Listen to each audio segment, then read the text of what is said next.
तो आप सबका भाई नरेश राजा मिर्ज़ापुरी दिल से लव यू आप सभी को। और आप सबके बीच में कुछ डायलॉग्स और ही कुछ शायरी के वीडियो जात रहेला हरमेशी, और वह सब प्यार देत रहिले हरमेशी। आप सबके प्यार मिलेला, हमरा बड़ा खुशी मिलेला।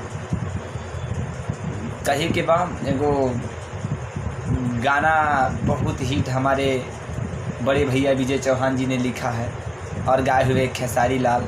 बहुत मज़ा आता है गाना सुनने के बाद। बस आप लोग इसी तरह से भोजपुरी समाज को प्यार देते रहिए और कलाकारों से प्यार लेते रहिए। गाना है कि बिगड़ता मुहूर्ता हर देखिए एटीट्यूड ये समरकू।